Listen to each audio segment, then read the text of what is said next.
បើកតិចមុនស្ដាប់ដើម្បីកើតបញ្ញាក្នុងការគិតពិចារណាជាអាហារនាំឲ្យកើតការបដិបត្តិត្រូវរហូតដល់កើតសមាធិជាដំបូងណានឹងជាដំណើរទៅ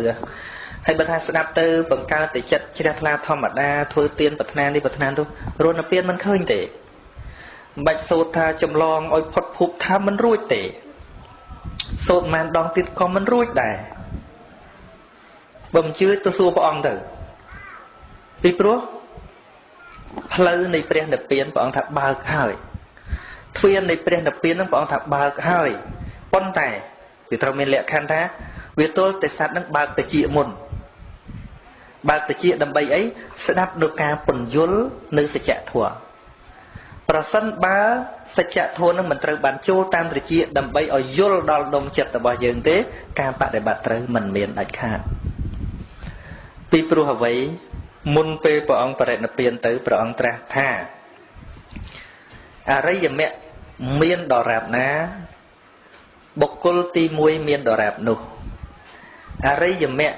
មានដរាបណាបុគ្គលទី2ក៏មានដរាបនោះបុគ្គលទី3ក៏មានដរាបនោះបុគ្គលទី4ក៏មានដរាបនោះគឺអរិយបុគ្គល1 2 3 4ហ្នឹងសោតាសក្តិអនាគាព្រះរហន្តហ្នឹងគឺដោយសារមានអរិយមគ្គអង្គ8ប្រការប្រសិនបើសត្វលោកមិនបានដើរតាមអរិយមគ្គអង្គ8ប្រការទេគឺមិនអាច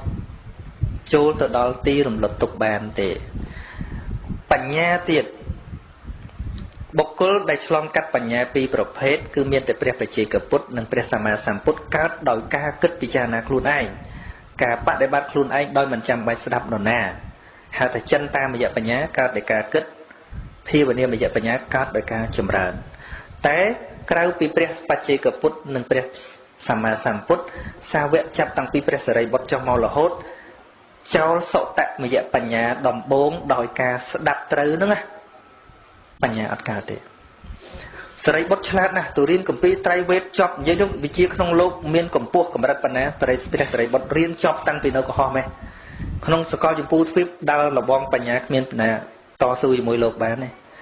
ប៉ុន្តែមេរៀនសច្ចធម៌មិនអាចចាក់ធ្លុះបានឡើយប្រសិនបើមិនបានស្ដាប់ព្រះសម្មាសម្ពុទ្ធឬក៏សាវករបស់ព្រះអង្គដែលនាំនៅដំណឹងនៃការត្រាស់ដឹងនឹងមកសម្ដែងអញ្ចឹងត្រូវមានការស្ដាប់នឹងជាចម្បងនឹងអញ្ចឹងញាតិញោមទល់តែមានការផ្លាស់ប្ដូរអរិយាប័ត្រទៅអាត្មាសម្ដែងធម៌នឹងមិនមែនមកសម្ដែងកំដរបុណ្យទេណាអាត្មាអស់សង្ឃឹមណាស់ទៅទេឥឡូវអាត្មាប្រកាសឈប់ទេហើយនឹងចិត្តជាដើមថ្ងៃថ្ងៃមកជប់ទៅទេមែនណា